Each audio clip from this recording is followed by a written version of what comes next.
Hello students, आप सभी का स्वागत है मेरे इस यूट्यूब चैनल पर। आज हम देखेंगे प्रश्नावली 9.1। जैसा कि प्रश्नावली का नाम ही है क्षेत्र मिति, यानी इसमें क्षेत्रफल ज्ञात करने हैं। तो पहले हम जो जो क्षेत्रफल के सूत्र इसमें यूज हो रहे हैं, जैसे इसमें समलंब चतुर्भुज है, सम चतुर्भुज है, त्रिभुज है, इन सब के सूत्र जो है वो हम पहले देख लेते हैं, फिर हम क्वेश्चन सॉल्व करेंगे। तो पहले सूत्र देख लेते हैं। तो पहला सूत्र क्या है? पहले इसमें आ रहा है समलंब चतुर्भुज। क्या है? समलंब चतुर्भुज। तो समलंब चतुर्भुज का सूत्र क्या है हमारे पास? 1/2 HA + B। तो अब इसमें क्या क्या है? H तो जो है वो क्या है? ऊंचाई। ठीक है, ऊंचाई या चौड़ाई कुछ भी बोल सकते हैं, ऊंचाई भी बोल सकते हैं, चौड़ाई भी बोल सकते हैं। और ए बी क्या है? ए बी हमारे पास है समांतर भुजाएं, समांतर भुजाओं की लंबाई। यानी अगर हमारे पास ये अगर समलंब चतुर्भुज है हमारे पास, तो ये वाली इसकी क्या हो गई? हाइट हो गई, यानी ये इसकी चौड़ाई हो गई, ये h। ये जो है ये आमने सामने की भुजाएं हो गई। ठीक है, तो 1/2 ये ऊंचाई और ये आमने सामने की भुजाएं A + B, यानी ये वाली, तो इनका योग। ठीक है, तो इसका सूत्र क्या होगा? 1/2 ऊंचाई इंटू आमने सामने की भुजाओं का योग। तो हमें एक तो ये सूत्र जो है वो याद रखना है समलंब चतुर्भुज का। फिर दूसरा देखते हैं हम सम चतुर्भुज का। ठीक है, सम चतुर्भुज। तो सम चतुर्भुज क्या होता है? जिसकी चारों भुजाएं बराबर होती है। ठीक है, तो सम चतुर्भुज का क्षेत्रफल क्या होगा? ऐसा चतुर्भुज जिसकी चारों भुजाएं बराबर होती है उसको हम सम चतुर्भुज बोलते हैं। इसका सूत्र होता है 1/2 इंटू विकर्ण, विकर्णों का गुणनफल। यानी अगर इसके विकर्ण है D1 और D2, ठीक है, यानी ये अगर सम चतुर्भुज है हमारे पास, इसके विकर्ण है ये दो, ये वाला है D1 और ये वाला है D2, तो क्या होगा इसका सूत्र? 1/2 D1 इंटू D2। ठीक है, तो मतलब क्या याद रखना है हमें कि जो ये समलंब चतुर्भुज है इसमें तो क्या है? 1/2 ऊंचाई इंटू जो समांतर भुजाएं हैं उनकी लंबाइयों का योग होता है। और इसमें क्या होता है? 1/2 जो दो विकर्ण दे रखे हैं उनका गुणनफल। तो क्या हो गया? एक तो समलंब चतुर्भुज का, एक सम चतुर्भुज का। इन दोनों का हमें सूत्र पता चल गया। एक सूत्र जो इसमें काम आएगा वो होगा त्रिभुज का। त्रिभुज का क्षेत्रफल क्या होता है? 1/2 आधार इंटू ऊंचाई। तो एक हमें ये वाला सूत्र याद रखना है। ठीक है, यानी कि ये कोई भी अगर त्रिभुज है तो आधार तो ये होगा और ऊंचाई क्या होगी? ये हो जाएगी। या अगर ऐसे रहता है ना समांतर चतुर्भुज में, हमने मान लिया अगर ये है त्रिभुज, तो ये तो हो गया ऊंचाई और ये हो गया आधार। अगर ये कोई समांतर चतुर्भुज है तो इसमें अगर ये ऐसे है तो इसमें दो त्रिभुज हो गए, एक ये और एक ये, तो इसमें आधार ये होगा और इस त्रिभुज का आधार ये होगा। ऊंचाइयां दोनों में सेम होगी। ठीक है, तो सूत्र कौन सा याद करना है? 1/2 आधार इंटू ऊंचाई याद रखना है। एक याद रखना है 1/2 HA + B और एक याद रखना है 1/2 D1 into D2। D1 D2 क्या है? विकर्ण है। ठीक है, तो अब सूत्र हमें याद रखने हैं। पहला क्वेश्चन है, एक मेज के ऊपर पृष्ठ का आकार समलंब जैसा है। ये मेज है, इस पे ये क्या कैसा आकार दिख रहा है? समलंब चतुर्भुज जैसा।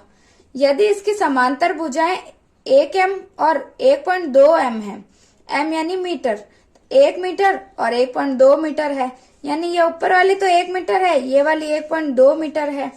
इन समांतर भुजाओं के बीच की दूरी जो है 0.8 मीटर है, यानी ये ऊंचाई जो है इसकी 0.8 दे रखी है। तो इसका क्षेत्रफल ज्ञात कीजिए। तो अभी मैंने सूत्र क्या बताया था? 1/2 हाइट A + B। ठीक है, 1/2 तो h ये रहा, ऊंचाई बोला था ना मैंने h, और ये 2 ये रहे समांतर भुजाएं, जिसकी लंबाई 1 है तो 1 मीटर, 1 की 1.2। तो सूत्र सीधा सा है, हमें उस सूत्र का प्रयोग करना है।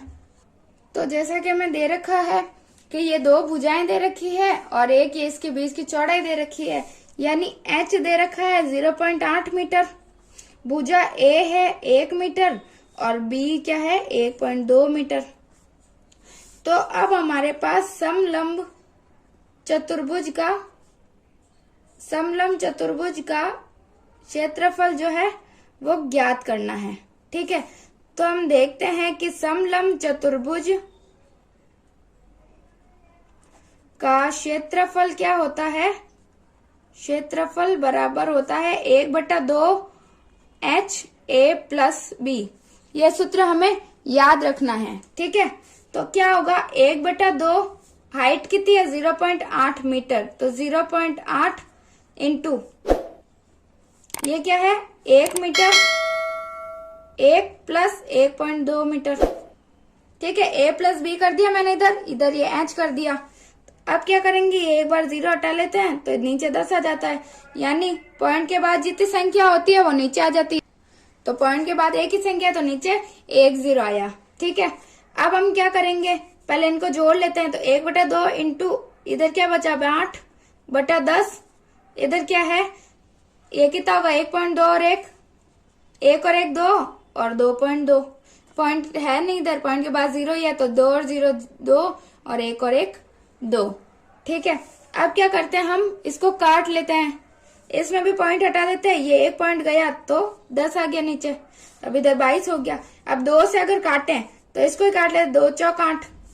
ठीक है, फिर और काट सकते हैं, 2 दूनी 4, 2 पंजे 10, इसको और काट दो, 2 एकम 2, इधर भी 2 पंजे 10, तब कितना आ गया 22 बट्टा नीचे आ गया 5 25। 22 में देना है हमें भाग 25 का, ये 22 ये है 25। ठीक है, तो अब क्या है 22 छोटा है तो हम क्या करेंगे, भाग टूट जाएगा, पॉइंट लग गया तो 0 आ गया। अब कितनी बार जाएगा 25 25 8 200। ठीक है, तो 200 क्या बच गया 20, तो पॉइंट लगा हुआ, एक और 0 लगा देते हैं, फिर 0.8 आया समझ में। पहले हमने छोटी संख्या थी तो पहले पॉइंट लगा दिया तो इधर 0 लग गया, फिर 25 8 200 हो गया, अब बचा 20, ये भी 25 से छोटी है, पॉइंट लगा हुआ ही है, तो हम क्या करेंगे इसमें 1 0 और लगा देंगे, फिर वापस 25 8 200, तो ये भाग पूरा हो गया। तो यानी अब हमारे पास आंसर क्या आ गया 0.88 मीटर स्क्वायर हमारा आंसर आ गया। ये मीटर था, ये मीटर, ये तो मीटर स्क्वायर कैसे आया, क्योंकि यहाँ पे इनको गुणा किया है, यहाँ पे भी मीटर है, इसके पास भी मीटर है, तो मैंने क्या बोला था घातें जुड़ जाती है, तो metre into metre metre square हो जाएगा, तो यही हमारा आंसर होगा। अब हम देखते हैं दूसरा क्वेश्चन। एक समलंब का क्षेत्रफल 34 सेंटीमीटर स्क्वायर है और इसकी ऊंचाई है वो 4 सेंटीमीटर है। समांतर भुजाओं में से एक की 10 सेंटीमीटर लंबाई है, दूसरी समांतर भुजा की लंबाई ज्ञात कीजिए। यानी जो सूत्र है 1/2 HA + B, उसमें क्षेत्रफल दे रखा है, ऊंचाई दे रखी है यानी H दे रखा है, लेकिन इसमें क्या है A दे रखा है, B नहीं दे रखा, तो हमें B ज्ञात करना है। तो चलिए देखते हैं, इसमें हमें चित्र की तो आवश्यकता नहीं है क्योंकि हमें डायरेक्ट दे रखा है, यानी हमें क्या क्या दे रखा है, समलंब चतुर्भुज का क्षेत्रफल दे रखा है। एक तो समलंब चतुर्भुज का क्षेत्रफल हमारे पास है 34 सेंटीमीटर स्क्वायर। फिर हमारे पास दे रखा है ऊंचाई यानी हाइट दे रखी है 4 सेंटीमीटर, और हमें क्या दे रखा है भुजा की लंबाई यानी ए हमें दे रखा है 10 सेंटीमीटर। ज्ञात क्या करना है, बी ज्ञात करना है। ठीक है, यानी एक भुजा की लंबाई दे रखी है, दूसरे की ज्ञात करनी है। अब इसमें क्या करेंगे, हम यही सूत्र लगाएंगे, समलंब का क्षेत्रफल। ठीक है, समलंब का क्षेत्रफल क्या होता है 1/2 HA + B, ये सूत्र याद रखना है। अब क्या क्या दे रखा है, पहले तो समलंब का क्षेत्रफल ही दे रखा है, तो पहले यही रख देते हैं 34 बराबर 1/2, हाइट दे रखी है 4 और A + B कितना दे रखा है 10 + B को हम B मान लेते हैं। ठीक है, बी की जगह बी रख देंगे और इसका आंसर निकाल लेंगे। ठीक है, तो कैसे निकालेंगे? अब पहले जो गुणम है वो इधर चला जाएगा। ठीक है, या इसको काट भी सकते हैं, इसको काट लो, 2 एकम 2, 2 दूनी 4। अब क्या बचा? 34। इधर क्या बच गया? 2 इंटू 10 प्लस बी आ गया। तो अब क्या होगा? 34 बराबर 2 को 10 से करेंगे तो 2 दाए 20 प्लस 2 को 20 से करेंगे तो 2 बी। ठीक है, फिर अब इनको पक्षांतरण कर देंगे, ये इधर आ जाएगा तो 34, ये प्लस का था इधर आएगा तो माइनस का 20 बराबर 2 बी। अब 34 में से 20 गए तो कितने बचेंगे? 14 बचेंगे बराबर 2 बी। तो अब बी का मान हम निकाल सकते हैं, 14/2 बराबर बी। क्योंकि ये गुणा में था तो नीचे आएगा तो भाग में आ जाएगा। फिर काट दो, 2 एकम 2, 2 सत्ते 14। तो अब बी का मान हमारे पास क्या आ गया? 7 सेंटीमीटर। और यही हमें ज्ञात करना था, तो ये हमारा आंसर हो जाएगा। ठीक है, इस प्रकार इसी सूत्र से हमें सब ज्ञात कर लें। समलंब आ गया, इसका मतलब ये वाला सूत्र यहाँ पे यूज होगा। ठीक है, अब देखते हैं तीसरा क्वेश्चन। तीसरा प्रश्न है, एक समलंब के आकार के खेत ABCD की बाड़ की लंबाई जो है 120 मीटर है। यदि BC 48 metre, CD 17 metre, AD 40 metre है तो इस खेत का क्षेत्रफल ज्ञात कीजिए। भुजा AB समांतर भुजाओं AD और BC पर लंब है। चित्र में दे रखा है। इस चारों की लंबाई यानी ABCD, इसकी पूरे की लंबाई हमारे पास क्या है? 120 मीटर, यानी चारों भुजाओं की लंबाई। ठीक है, और ये क्या क्या दे रखी है हमारे पास? BC दे रखी है हमारे पास 48 मीटर, CD हमारे पास है 17 मीटर और AD हमारे पास है 40 मीटर। ठीक है, अब हमारे पास AB जो है वो हमें ज्ञात करना है। ठीक है, क्या ज्ञात करना है? AB हमारे पास ज्ञात करना है। और जो AB है वो हमें ये भी बताया कि ये है लंब। AB क्या हो जाएगी? हमारी हाइट हो जाएगी, क्योंकि लंब है यानी चौड़ाई भी यही होगी, या ऊंचाई भी बोल सकते हैं। ठीक है, तो अब क्या करेंगे हम? पहले तो इन सब की यानी ABCD की लंबाई कितनी है? 120 मीटर। तो इन सब की लंबाई है तो हम क्या बोलते हैं? चारों भुजाओं की। तो AB plus BC plus CD plus AD, यानी 1 2 3 4, चारों की लंबाई है 120 मीटर। आया समझ में? यानी इस पूरे की लंबाई दे रखी है तो यानी इन चारों की लंबाई होगी, तो यानी 3 की दे रखी है तो AB हमारे पास ज्ञात करना है। प्लस BC की कितनी है? 48 प्लस CD है 17, AD है 40 बराबर 120। अब AB प्लस इनको जोड़ेंगे तो क्या आएगा? 0 और 7 7, 7 और 8 15, 5 हासिल का 1, 4 और 1 5 और 1 6, 6 और 4 10, यानी 105 बराबर 120। तो AB हमारे पास आ जाएगा 120 माइनस 105, क्योंकि 105 इधर जाएगा तो माइनस हो जाएगा। तो अब कितना आया हमारे पास? 0 में से 5 गया तो 5, इधर 1 15 आएगा, क्योंकि 120 में से 105 गया तो 15 ही बचा। तो AB हमारे पास आ गया 15 मीटर। तो हमें AB ज्ञात करना था तो हमने क्या ज्ञात किया? 15 मीटर हमारे पास ही आ गया। तो अब हमारे पास हाइट आ गई और हमारे पास आमने सामने भुजाओं की लंबाई भी ज्ञात है। तो हम इस समलंब का ज्ञात कर सकते हैं क्षेत्रफल। तो हम क्या बोलेंगे? समलंब का क्षेत्रफल बराबर 1/2 हाइट A प्लस B, यानी आमने सामने भुजाओं का योग। 1/2 इंटू हाइट कितनी आई है? ये 15 इंटू A प्लस B, यानी ये आमने सामने की BC और AD 48 प्लस 40, तो कितना आएगा? 1/2 इंटू 15 इंटू ये कितना होगा? 8 और 4 और 4 8। अब हम काट सकते हैं इनको, 2 से काट लो, 2 चौक 8 और ये भी 2 चौक 8। अब हमारे पास क्या आ गया? 15 इंटू 44। तो 15 का गुणा तो हमें आता है, तो हम क्या बोलेंगे? 15 एकम 15, 15 दूना 30, 15 3 45, 15 चौक 60, 0 हासिल का 6, फिर 15 चौक 60 और 6 66, यानी 66 मीटर स्क्वायर हमारा आंसर हो जाएगा। और परीक्षा में हमें ऐसे ही गुणा करना है, क्योंकि हम बार बार अगर ऊपर नीचे लिख के करेंगे तो हमारा टाइम ऐसे ही खराब हो जाएगा, तो हमारा पेपर रह जाएगा। तो इसीलिए हमें ऐसे डायरेक्ट गुणा करना है। और क्षेत्रफल में हमेशा जो ये आएगी मात्रक, उसका हमेशा ध्यान रखना। अगर मीटर है तो मीटर स्क्वायर, सेंटीमीटर है तो सेंटीमीटर स्क्वायर, ठीक है, हमेशा वर्ग में ही आएगी, क्योंकि हम इधर गुणा कर रहे हैं। अब हम देखते हैं चौथा क्वेश्चन। एक चतुर्भुज आकार के खेत का विकर्ण 24 मीटर है और शेष सम्मुख भुजाओं से एक विकर्ण पर खींचे गए लंब जो है वो 8 मीटर है एवं 13 मीटर, यानी दोनों विकर्ण कितने हैं, 8 मीटर और 13 मीटर। जैसे ये रहा, ये हमारे पास एक खेत का विकर्ण तो है 24 मीटर, और उसके बाद ये लंब खींचे हैं, इनके हैं हमारे पास 8 मीटर और 13 मीटर, ठीक है। तो अब इस खेत का हमें क्या करना है, क्षेत्रफल ज्ञात करना है। तो अब हमारे पास ये क्या दे रखा है, एक चतुर्भुज आकार का ये खेत है, ठीक है, ये चतुर्भुज है। अब ये समलंब तो है नहीं, जो हम उस सूत्र का प्रयोग कर रहे हैं समलंब चतुर्भुज का, नहीं है, सम चतुर्भुज बोला है हमें। हमारे पास केवल ये दे रखा है और इसमें ये बताया कि एक विकर्ण है जो 24 मीटर का है और इस पर 2 ये लंब है, जो एक 13 मीटर का और एक 8 मीटर का है। तो हम क्या करते हैं, पहले इसको नाम दे देते हैं।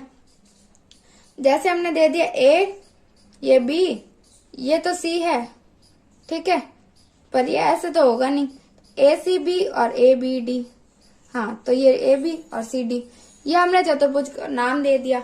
अब हम इसका क्षेत्रफल कैसे ज्ञात कर सकते हैं, अगर मैं ए बी सी इस त्रिभुज का और एक ए बी डी इस त्रिभुज का क्षेत्रफल ज्ञात करके जोड़ दूं तो इस पूरे का क्षेत्रफल हमारे पास आ जाएगा, हो सकता है ना ऐसा।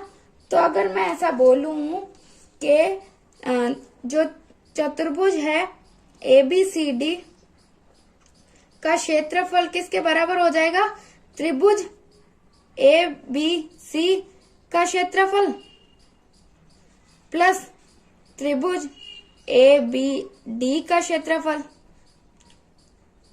ऐसा हो सकता है ना, क्योंकि इसका क्षेत्रफल ज्ञात कर लूं और इसका भी ज्ञात कर लूं, दोनों को जोड़ दूं तो हमारे पास इसका आंसर आ जाएगा। तो हम ऐसा ही करेंगे। तो पहले क्या करते हैं, हम त्रिभुज एबीसी का क्षेत्रफल ज्ञात करते हैं। तो त्रिभुज एबीसी का क्षेत्रफल क्या होता है, त्रिभुज का क्षेत्रफल होता है 1/2 आधार इंटू ऊंचाई।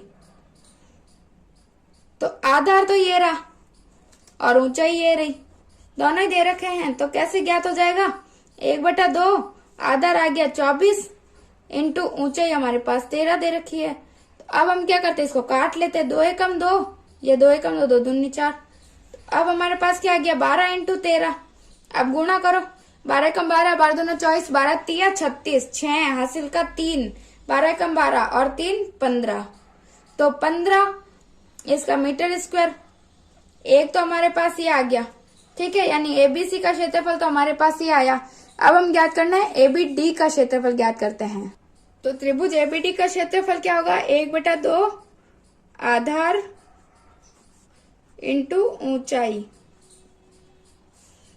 तो अब हमारे पास आधार वही है 24 और ऊंचाई कितनी है 8, काट दो, 2 चौक 8, तो क्या होगा 24 इंटू 4, 4 का तो कर ही सकते हैं, 4 चौक 16, 6 हासिल का 1, 4 दूनी 8 और 1 9, तो चिन्नू क्या था, सेंटीमीटर में या मीटर में है तो मीटर स्क्वायर, सेंटीमीटर में होता तो सेंटीमीटर स्क्वायर। त्रिभुज एसीबीडी का क्षेत्रफल क्या आया, त्रिभुज एबीसी का क्षेत्रफल प्लस त्रिभुज एबीडी का क्षेत्रफल, यही आएगा।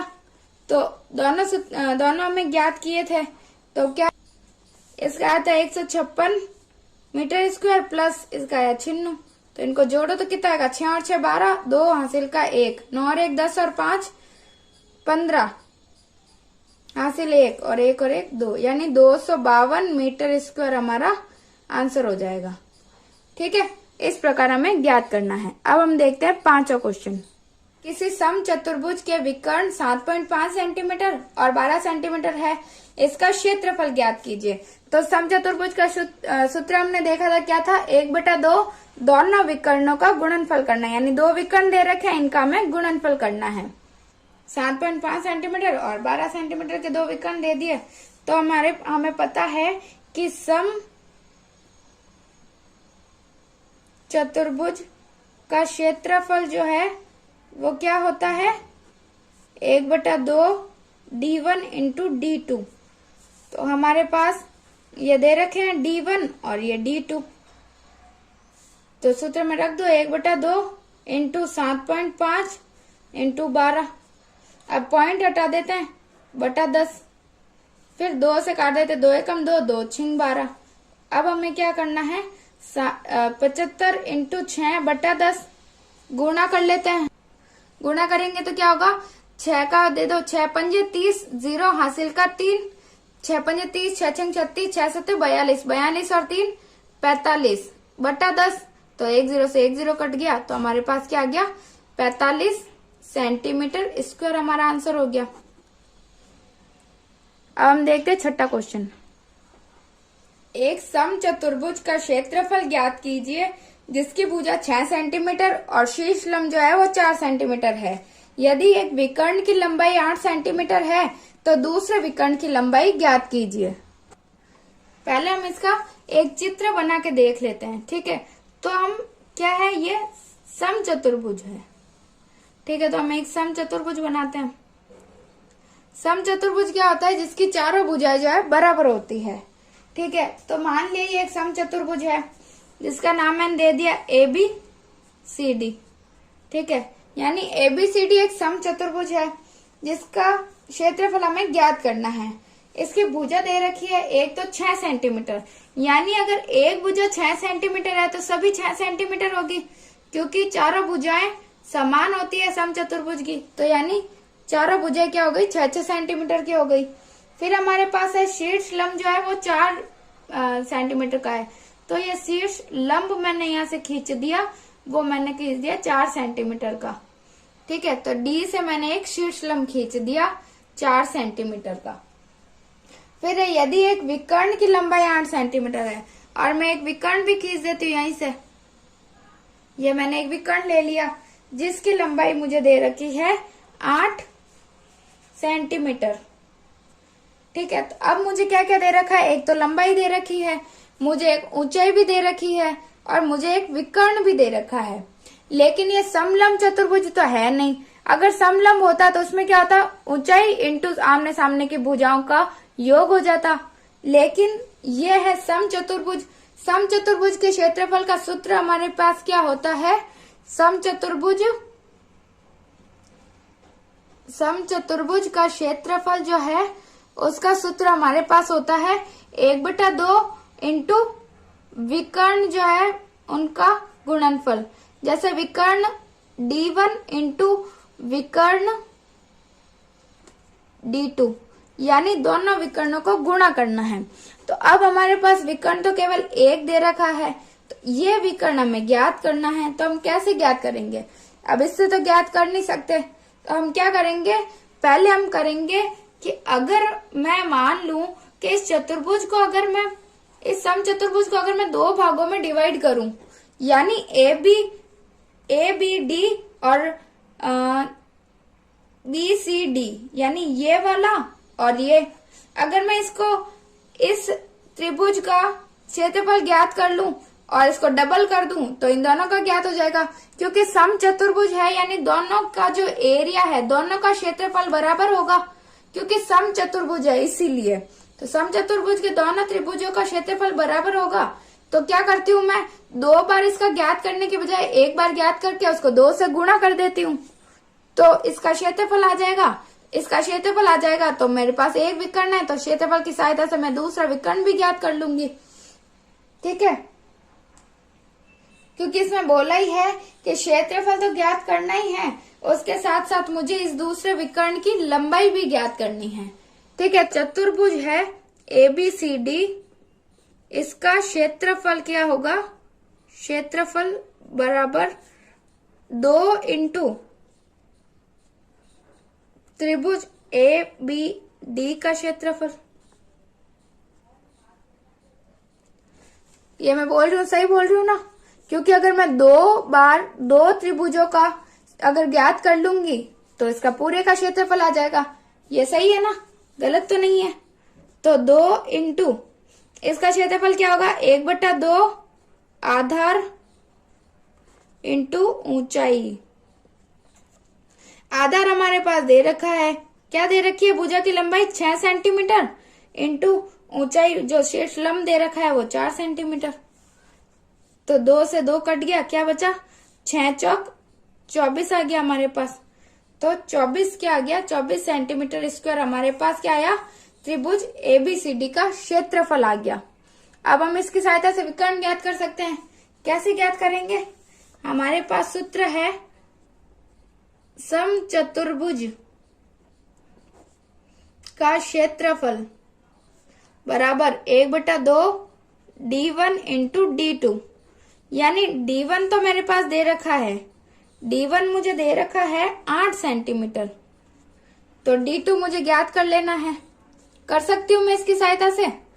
कैसे करूंगी कि मुझे समचतुर्भुज का क्षेत्रफल भी अभी मैंने ज्ञात कर लिया। समचतुर्भुज का क्षेत्रफल मैंने क्या ज्ञात किया, 24 सेंटीमीटर स्क्वायर, तो 24 सेंटीमीटर बराबर 1/2, ये D1 मेरे पास क्या है 8 और D2 मैं ज्ञात कर लूंगी।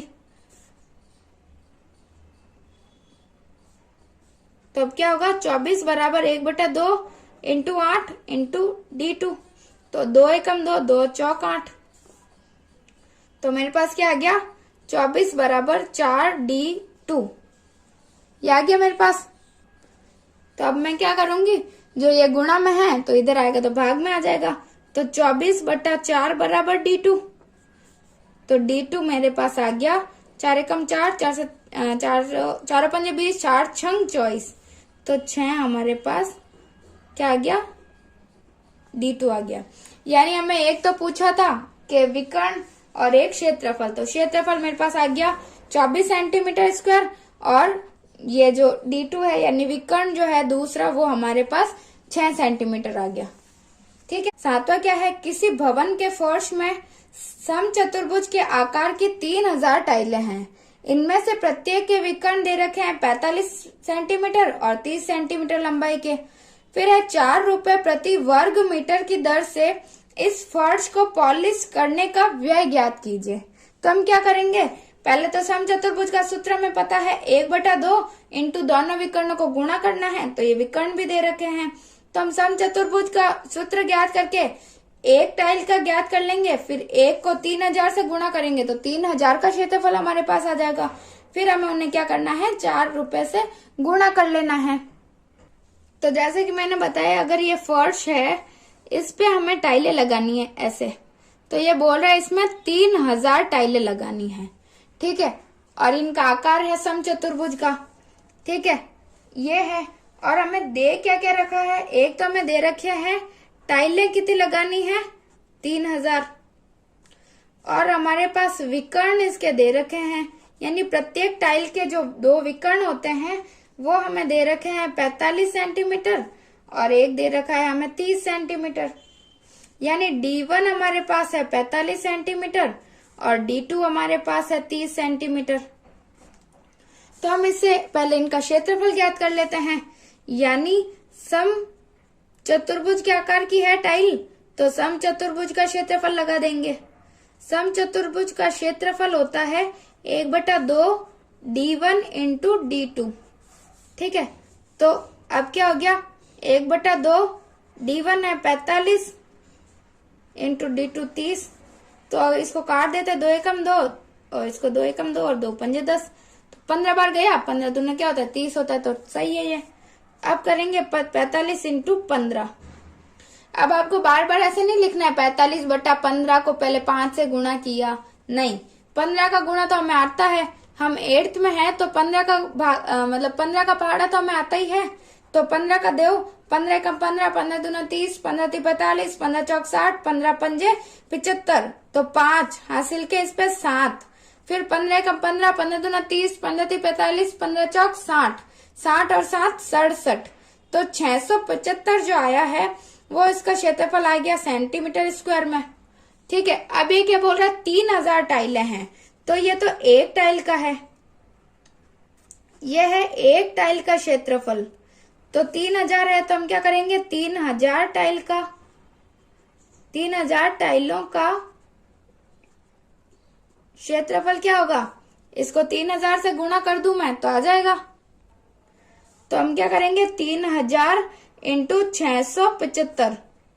अब गुणा कर लो, 3 जीरो तो पहले ही पीछे रख लो 3 जीरो। अब आपको इसका पाड़ा नहीं आता पर 3 का पाड़ा तो आता है, तो 3 का दे दो। 3 एकम 3, 3 दूनी 6, 3 तिया 9, 3 चौक 12, 3 पंजे 15, 5 हासिल का 1, 3 सत 21 और 1 22, 2 हासिल का 2, 3 तिया 9, 3 चौक 12, 3 पंजे 15, 3 छिंग 18, 18 और 2 20। ठीक है, तो अब हमारे पास ये आ गई संख्या 20,25,000 हमारे पास आ गया। क्या है क्षेत्रफल सेंटीमीटर स्क्वायर में। अब हमें प्रश्न में बोला है कि 4 रुपए प्रति वर्ग मीटर की दर से, अब इसमें बोला है वर्ग मीटर और हमारे पास है सेंटीमीटर। तो हम जानते हैं कि एक जो मीटर होता है वो 100 सेंटीमीटर के बराबर होता है, यानी 1 मीटर में 100 सेंटीमीटर होते हैं। तो 1 मीटर स्क्वायर में कितने होंगे, 1000 हो जाएंगे, 10,000, क्योंकि 2 जीरो थे तो 1 मीटर और मीटर हुआ ना, यानी मीटर स्क्वायर क्या होता है, मीटर इंटू मीटर। तो ये 100 है और ये 100 है, तो दोनों को गुणा करो तो कितने होंगे, 10,000 आएंगे ना।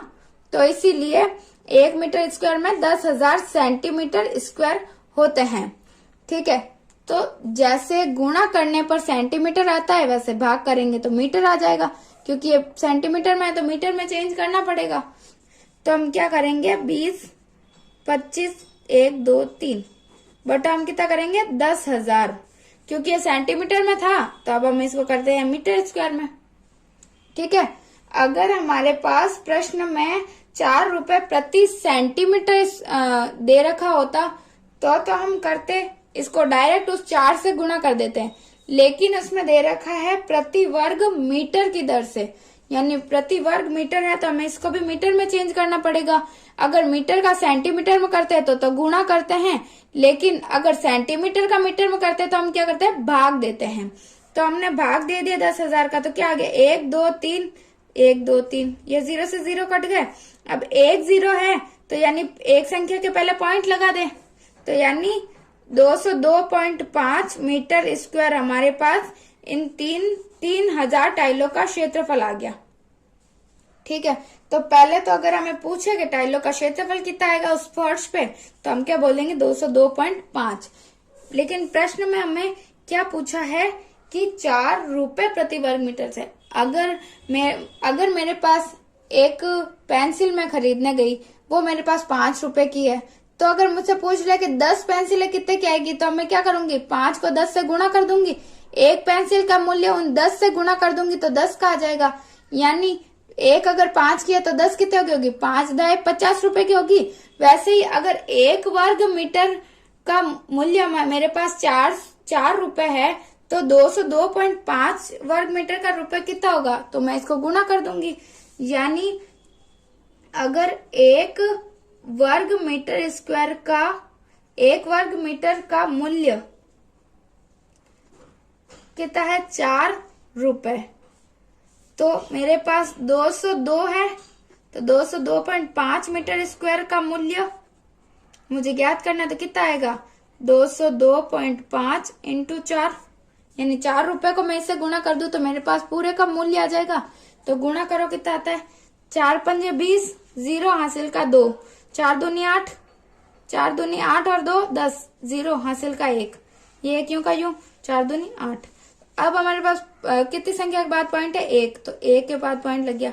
तो इसके पीछे पॉइंट के बाद अगर 0 है तो इसका कोई रोल नहीं है, तो हमारे पास आंसर क्या आएगा 810 रुपए हमारे पास इसका आंसर आ जाएगा। ठीक है, यानी उस फर्श पर जो 3000 टाइलें लगेगी उन पर जो पॉलिश होगी उसका व्यय मेरे पास कितना आएगा 810 रुपए। ठीक है, तो देखते हैं 8वां क्वेश्चन। मोहन एक समलंब के आकार का खेत खरीदना चाहता है। ठीक है, इस खेत की नदी के साथ वाली भुजा सड़क के साथ वाली भुजा के समांतर है। यदि इस खेत का क्षेत्रफल जो है 10,500 मीटर स्क्वायर, यानी इसका क्षेत्रफल भी दे रखा है 10,500 मीटर स्क्वायर, और दो समांतर भुजाओं के बीच की लंबवत दूरी, यानी ये हाइट जो है इस खेत की जो ऊंचाई बोल सकते हैं, चौड़ाई जो है वो कितनी दे रखी है, 100 मीटर। तो नदी के साथ वाली भुजा की लंबाई, यानी नदी के साथ, यानी ये इस भुजा की लंबाई ज्ञात करनी है। तो ये भुजा इसकी दुगुनी है, तो हमें इसकी भी ज्ञात करनी है, यानी इन दोनों भुजाओं की लंबाइयां ज्ञात करनी है। कैसे करेंगे, समलंब चतुर्भुज है तो इसमें क्षेत्रफल दे रखा है और ऊंचाई भी दे रखी है, तो हम ज्ञात कर सकते हैं। तो प्रश्न में हमें क्या क्या दे रखा है, एक तो इस खेत का क्षेत्रफल, यानी ये समलंब के आकार का है, तो समलंब का क्षेत्रफल मुझे क्या दे रखा है, 10,500 मीटर स्क्वायर। ठीक है, एक तो ये प्रश्न में दे रखा है, और एक क्या दे रखा है, ये जो बीच में लंब है, यानी इसको मैं हाइट बोल सकती हूँ, h चौड़ाई जो है 100 मीटर। तो ये दो चीजें मुझे दे रखी है। और मुझे क्या बोला है कि नदी के साथ वाली भुजा जो है सड़क के साथ वाली भुजा के समांतर तो है लेकिन दुगुनी है। ठीक है, ये समांतर तो है यानी आमने सामने है, लेकिन इससे ये क्या है, दुगुनी है सड़क वाली। तो माना सड़क के साथ वाली भुजा, माना सड़क के साथ वाली भुजा को मैंने मान लिया a को x, ठीक है, और नदी के साथ वाली भुजा जो क्या है b, यानी अगर ये a है और ये b है, ठीक है, तो a को मैंने मान लिया x, तो b क्या हो जाएगा, 2x हो जाएगा, क्योंकि प्रश्न में ही दे रखा है कि नदी के साथ वाली जो भुजा है वो इसकी दुगुनी है, यानी ये x है तो ये 2x होगी।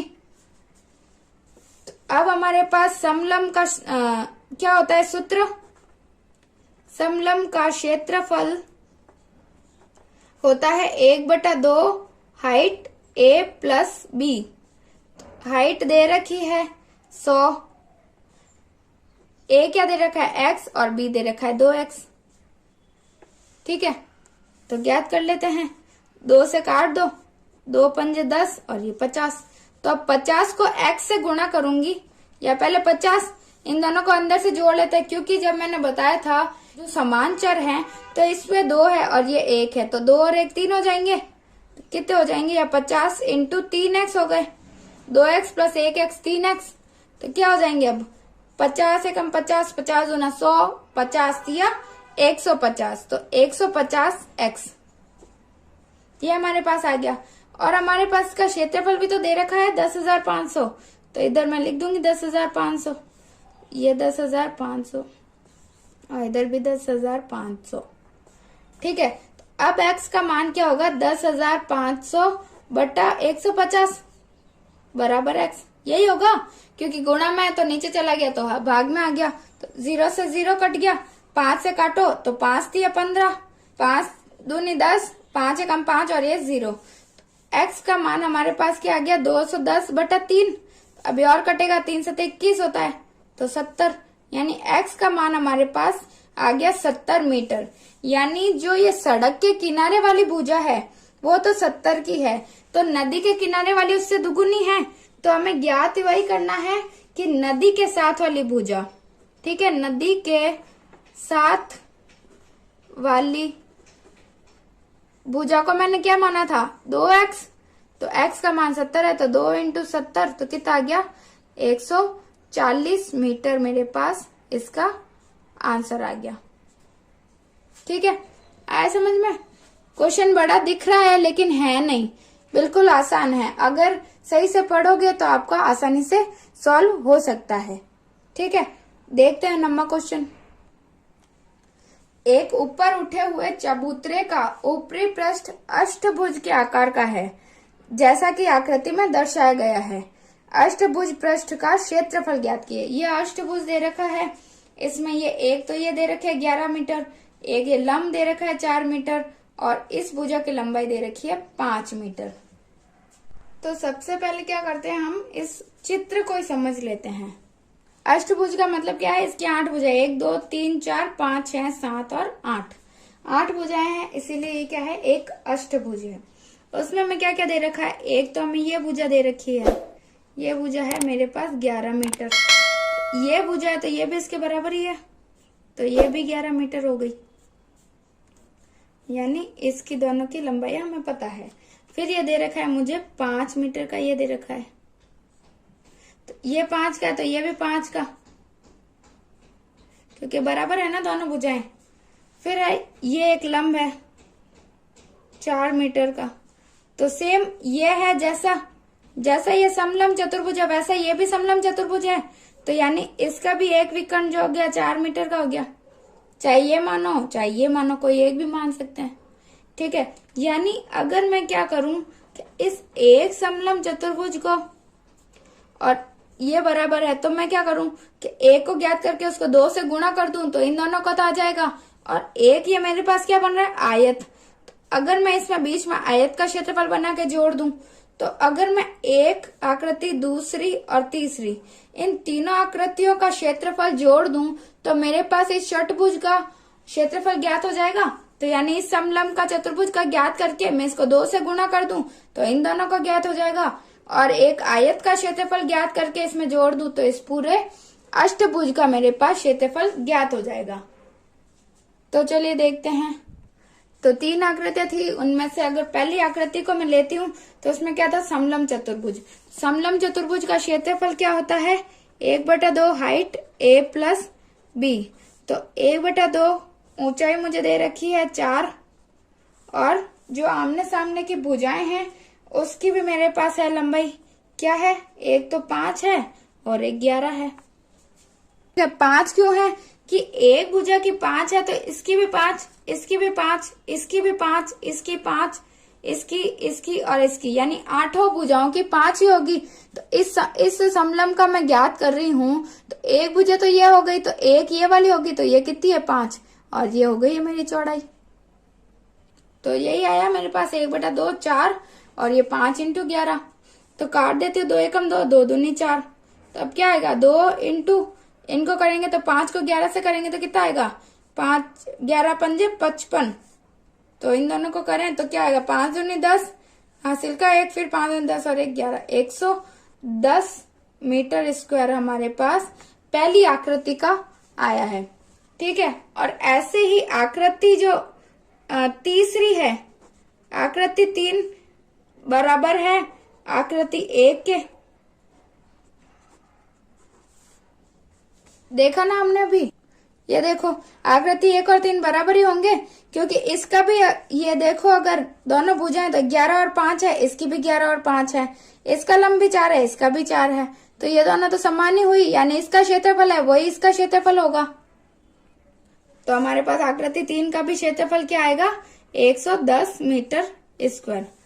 तो अब हमारे पास 2 तो आ गए, एक तो ये और एक ये। अब हमें क्या करना है, आकृति 2 का, आकृति 2 क्या है, आयत का क्षेत्रफल, आयत का क्षेत्रफल।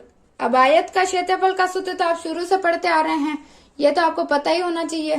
क्या है आयत का क्षेत्रफल, आयत का क्षेत्रफल होता है लंबाई इंटू चौड़ाई। तो मेरे पास लंबाई चौड़ाई दोनों दे रखी है, कितनी दे रखी है, 5 सेंटीमीटर, नहीं 5 मीटर और 11 मीटर, 5 × 11 कितने हो गए, 55, तो ये आ गया 55 मीटर स्क्वायर। अब उस पूरे का क्षेत्रफल कितना होगा, षष्ठभुज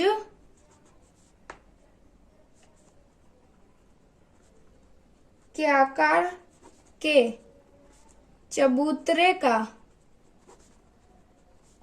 क्षेत्रफल मेरे पास क्या आएगा, एक तो पहली आकृति का क्षेत्रफल 110 प्लस दूसरे का आयत था उसका 55, तीसरे का वापस समलंब था तो इसका 110, तो कुल कितना हुआ, 0 5 और 0 कितने हुए, 5, फिर 1 और 5 और 1 कितने हुए, 5 और 6 और 1 7, फिर 1 और 1 2, यानी 275 मीटर स्क्वायर मेरे पास इसका आंसर, यानी संपूर्ण इसका क्षेत्रफल मेरे पास आ गया 275, यही हमारा आंसर होगा। 10वां क्वेश्चन है, एक पंचभुज आकार का बगीचा है जैसा कि आकृति में दर्शाया गया है। ये पंचभुज आकार का हमारे पास एक बगीचा है। इसका क्षेत्रफल ज्ञात करने के लिए ज्योति और कविता ने इसे दो विभिन्न तरीकों से विभाजित किया है। यानी एक पहले ज्योति ने ये तरीका बताया जिसमें इसको दो भागों में विभाजित कर दिया, जिससे क्या हो रहा है, दो समलंब जो बन रहे हमारे पास। और एक कविता ने किया है, उसने इस भाग को अलग डिवाइड किया, जिससे क्या हमारे पास एक तो वर्ग बन रहा है और एक हमारे पास त्रिभुज बन रहा है। दोनों तरीकों का उपयोग करते हुए इस बगीचे का क्षेत्रफल ज्ञात कीजिए। क्या आप इसका क्षेत्रफल ज्ञात करने की कोई और विधि भी बता सकते हैं? तो ये हमें बताना है। तो पहले ज्योति का आरेख देख लेते हैं। ठीक है, इसने क्या किया है, इसको एक बीच में लंब खींच दिया, जिसकी सहायता से ये दो भागों में विभाजित हो गया।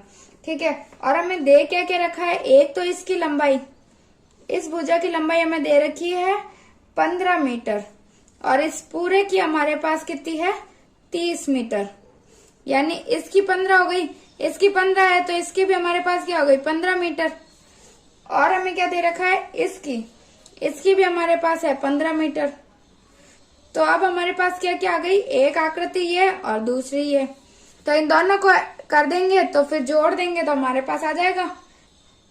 और ये दोनों सेम ही होंगे क्योंकि ये 15 है, ये भी 15 और ये भी 15। तो यानी इसमें भी आमने सामने की भुजाएं बराबर है।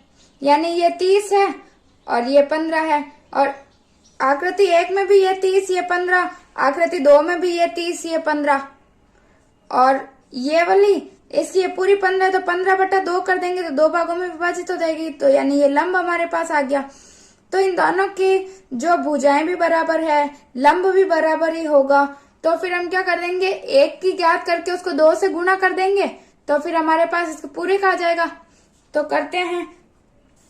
तो क्या करेंगे, सबसे पहले लिख देते हैं कि हमारे पास ऊंचाई कितनी दे रखी है, यानी लंब हमारे पास जो ये है ये पूरा 15 है, तो इसका आधा कितना होगा, 15/2 मीटर। और हमारे पास ये मान लिया ए ये बी, तो ए हमारे पास है 15 मीटर और बी हमारे पास कितना है, 30 मीटर। क्योंकि ये पूरा 30 है तो फिर ये भी तो पूरा है, ये पूरा कितना होगा, 30 ही होगा। तो ये 15 और ये 30, तो चाहे आकृति एक मानो है दो, दोनों सेम ही है।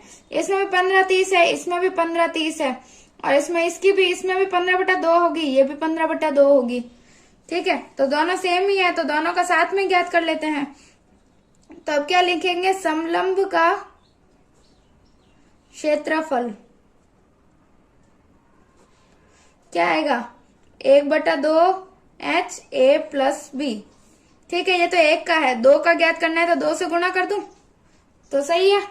2 से गुणा क्यों किया, क्योंकि 2 है तो 2 से गुणा किया, क्या गया, 2 × 1/2 × H कितना है 15/2, और A क्या है 15 और B है 30। तो अब क्या हुआ, 2 से 2 काट दिया, फिर 15/2 ये कितना आएगा, 5 और 3 और 1 4, यानी 30 और 15 45।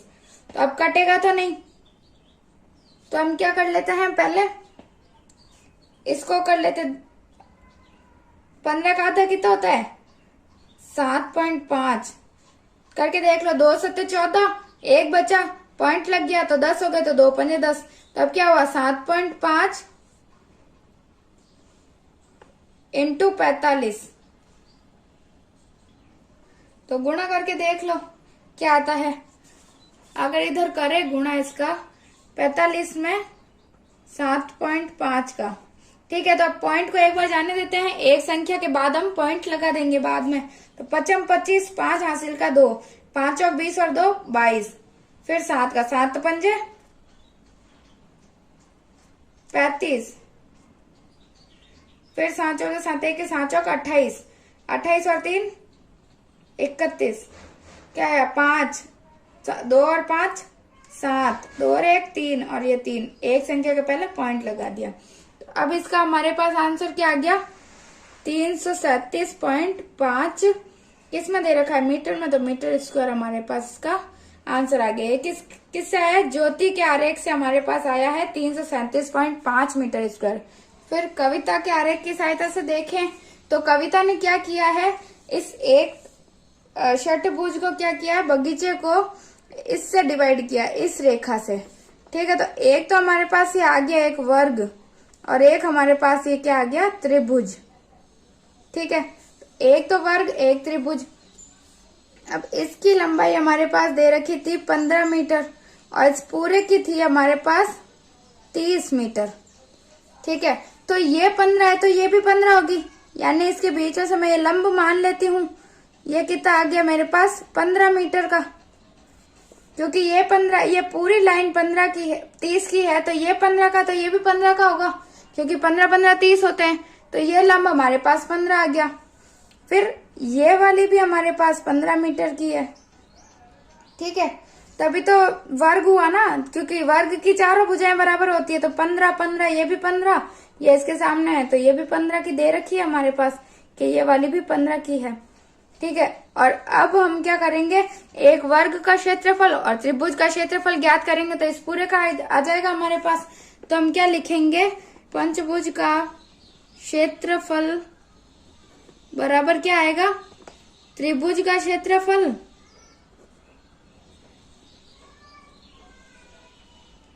प्लस वर्ग का क्षेत्रफल।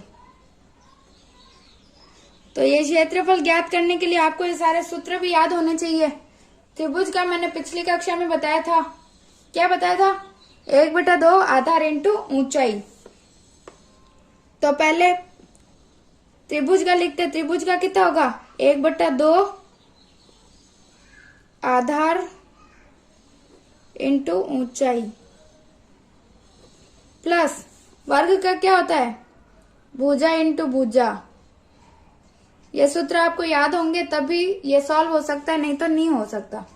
ठीक है, तो पहले त्रिभुज का क्या होगा, 1/2 आधार हमारे पास है 15 और ऊंचाई भी हमारे पास 15 प्लस एक इसका ये त्रिभुज का, और वर्ग का होता है भुजा इंटू भुजा। तो अब करेंगे तो 1/2 इंटू 15 को 15 से गुणा ऐसे ही कर सकते हैं, क्योंकि 15 का पाड़ा तो हमें आता है। तो पहले करो 15 पंजे 75, 15 पंजे 75, 5 हासिल का लगा 7, 15 कम 15 और 7 22, यह अलग हो गया। फिर प्लस अब 15 और 15 को इधर भी गुणा किया 225, तो इधर भी 225। अब क्या आएगा हमारे पास, अगर इसको हम काटे हैं 2 से, 2 एकम 2, 2 एकम 2, 2 दूनी 4 और 1 बच गया, तो 2 पंजे 10। ठीक है, 112.5। तो 112.5 प्लस ये 225 है हमारे पास। अब हमारे पास आंसर क्या आ गया, 0.5 तो वैसा का वैसा रहेगा, क्योंकि इसके पीछे तो 0.0 है, तो 5 और 0 तो 5 ही होगा। फिर 5 और 2 7, 2 और 1 3, 2 और 1 3। तो हमारे पास ये ज्योति कैरेक से भी यही आंसर आया था और ये कविता कैरेक से भी यही आंसर आया। इसका मतलब ये हमारा आंसर सही है। दोनों से एक जैसा ही आना चाहिए, क्योंकि पंचभुज तो एक ही है, उसका आंसर तो एक ही होगा, चाहे किसी विधि से भी करो। अब ये क्वेश्चन में हमें बोल रहा है कि क्या आप इसका क्षेत्रफल ज्ञात करने की कोई और विधि बता सकते हैं, तो हम एक तीसरी विधि भी और बताएंगे। तीसरी विधि हम देख लेते हैं।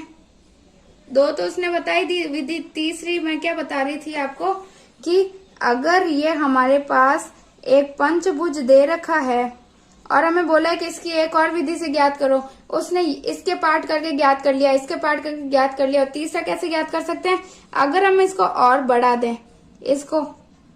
ठीक है, तो ये हमारे पास पूरा क्या आ गया, एक आयत आ गया। ये हमें दे रखी है 15 मीटर, ये हमारे पास पूरी दे रखी है 30 मीटर। ठीक है, तो अगर मैं क्या करूं, इसको पूरे का आयत का ज्ञात करके इस त्रिभुज और इस त्रिभुज, इन दोनों का इसमें से घटा दूं, तो क्या ये मेरे पास नहीं आ जाएगा। अगर मेरे पास ये आयत आ गया, उसमें से मैं ये इसका इतना सा पार्ट ये वाला इसको हटा दिया, एक इतना पार्ट इसको माइनस कर दिया, तो मेरे पास ये पंचभुज ही तो आ गया।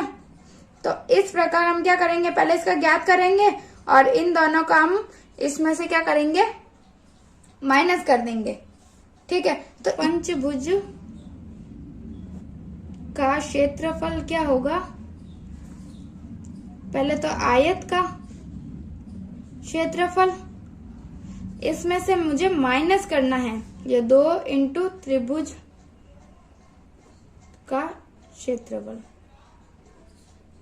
यानी 2 त्रिभुज है ना, ये दोनों, इन दोनों की सेम ही होगी, क्योंकि अगर इसकी ये लेंगे, जैसे इसमें इसका आधार क्या हो जाएगा 15/2, क्योंकि ये पूरा 15 है, तो 15/2 इसका, 15/2 इसका, फिर इसकी ऊंचाई भी 15 है, इसकी भी 15 है, तो क्यों ना मैं इस एक की ज्ञात करके 2 से गुणा कर दूं, और 2 से गुणा करके इन दोनों की आ जाएगी, फिर इस पूरे में से इन दोनों को घटा दूं, तो ये मेरे पास पंचभुज आ जाएगा।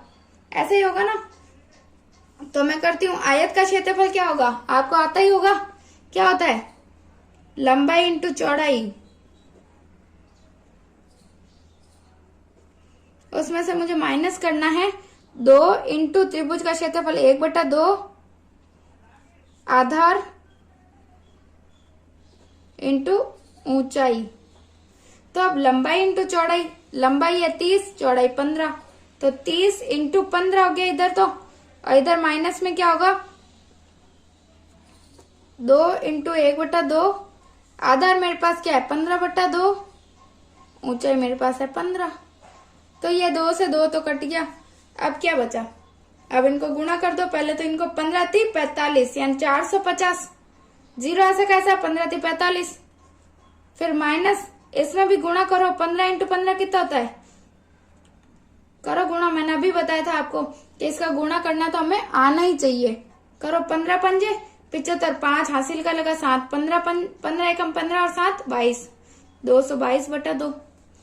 अब इसको क्या लिख सकती हूँ, 450 माइनस, इसको काट दो, 2 एकम 2, 2 एकम 2, 2 दूनी 4 और 0.5, तो क्या आएगा 112.5 आ गया। इनको माइनस करेंगे, जैसे 450.0 मान लिया, 112.5, अब ये 0 में से तो 5 आएगा नहीं, हासिल लेंगे, 5 में से ली तो इधर 4 बच गए, इधर हो गए 10, 10 में से ली तो इधर 9 हो गए, इधर आ गए 10, अब 10 में से 5 गए तो 5 पॉइंट यहाँ पे, 9 में से 2 गए तो 7, 4 में से 1 गए तो 3, 4 में से 1 गए तो 3, तो क्या है 337.5 मीटर स्क्वायर, ये हमारा आंसर हो गया।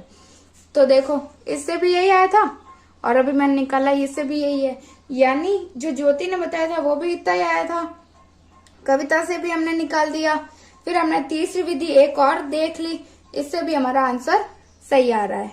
ठीक है, इस प्रकार इन तीनों विधियों से हमें करना आना चाहिए। इसमें आने में ऐसा कुछ नहीं है, आपको केवल क्षेत्रफल के जो सूत्र है, जैसे आयत का हो गया, त्रिभुज का, समलंब का, समचतुर्भुज का, वर्ग का, इन सब के सूत्र आने चाहिए, बाकी आप कैसे भी सॉल्व कर सकते हैं। अगर परीक्षा में केवल ये पंचभुज आ जाए तो आपके पास 3 विधियां हैं, जैसा भी आपका मन हो वैसा आप सॉल्व कर सकते हैं।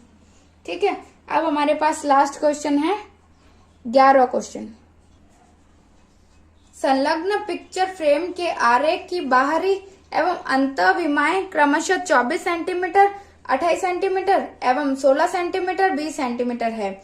यदि फ्रेम के प्रत्येक खंड की चौड़ाई समान है तो प्रत्येक खंड का क्षेत्रफल ज्ञात कीजिए। ठीक है, ये मेरे पास क्या है, एक फ्रेम है।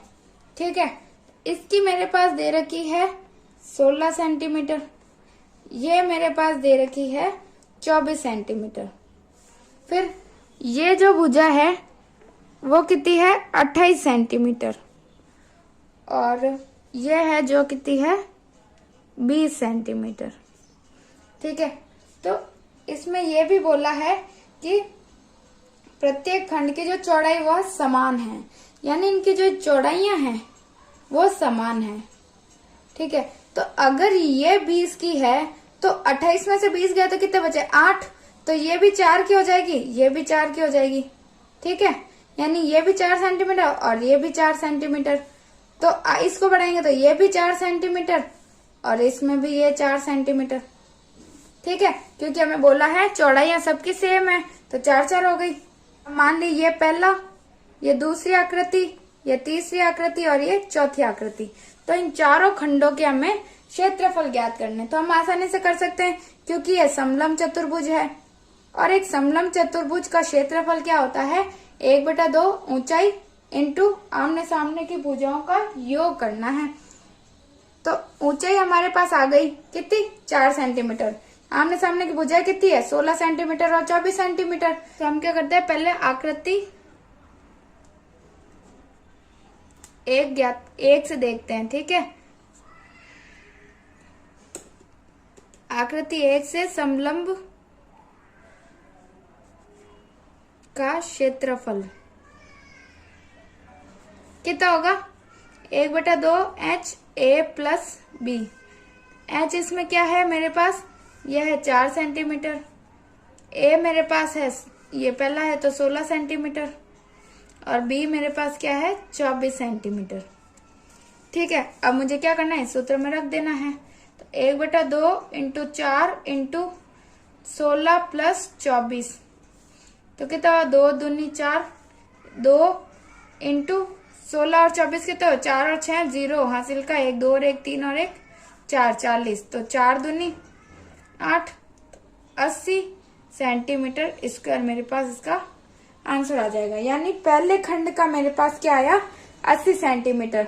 तो जो पहले का होगा वही तीसरे का होगा, क्योंकि इसकी भी जो भुजा है वो 16 है, ये भुजा इसकी 24 है तो इसकी भी 24 है, इसकी ऊंचाई 4 है तो इसकी भी 4 है। तो जो इसका है सेम, तो इसका आंसर भी तो सेम ही आएगा। जो आकृति 1 का आंसर होगा वही 3 का होगा। तो आकृति 1 बराबर आकृति 3, क्योंकि आकृति 1 और 3 बराबर है, तो इसका क्षेत्रफल मेरे पास क्या आ जाएगा? 80 सेंटीमीटर स्क्वायर। तो मेरे पास आकृति 1 और 3 का आ गया। अब किसका ज्ञात करना है? आकृति 2 और 4 का। 2 और 4 भी सेम है, क्योंकि इसकी एक भुजा भी 28 है, इसकी भी 28, इसकी एक 20, इसकी भी एक 20, इसकी चौड़ाई 4, इसकी भी चौड़ाई 4, दोनों सेम ही है। तो एक का ज्ञात कर लूं तो इसका मतलब जो इसकी होगी वो भी इसका होगा। तो आकृति 2 में समलंब का क्षेत्रफल 1/2 A plus B into H। तो A मेरे पास है 20 सेंटीमीटर, B मेरे पास है 28 सेंटीमीटर और H मेरे पास है 4 सेंटीमीटर। ठीक है, तो अब सूत्र में रख दो सीधा। 1/2 H है 4, 20 प्लस 28, तो कितना आएगा? 2 एकम 2, 2 दूनी 4, तो 2 इंटू इन दोनों को जोड़ो, 0 और 8, 8, 2 और 2 4, ऐसे जोड़ना सीखो फटाफट। ठीक है, 2 और 8 और 0 8, 2 और 2 4, फिर गुणा कर दो, 2 8 16, 6 हासिल का 1, 2 चौक 8 और 1 9, तो 96 सेंटीमीटर स्क्वायर हमारा आंसर हो जाएगा। और जो आकृति 2 है वैसे ही आकृति 4 है, तो आकृति 2 बराबर है आकृति 4 के। तो यानी आकृति 4 का मेरे पास क्या आ जाएगा? क्षेत्रफल 96 सेंटीमीटर स्क्वायर। तो अब मैं चारों का लिखती हूँ। तो पहली आकृति का कितना है मेरे पास? 80 सेंटीमीटर स्क्वायर। दूसरी का क्या आया मेरे पास? 96 सेंटीमीटर स्क्वायर। तीसरी का फिर 80 सेंटीमीटर स्क्वायर और चौथी का 96 सेंटीमीटर स्क्वायर। इस प्रकार ये हमारा आंसर हो जाएगा। इस प्रकार 9.1 यहीं पे समाप्त होती है। अगर आपको कुछ समझ में आ रहा है तो अपने दोस्तों में शेयर करिए, मेरे इस वीडियो को लाइक करिए और मेरे चैनल को सब्सक्राइब जरूर कीजिए।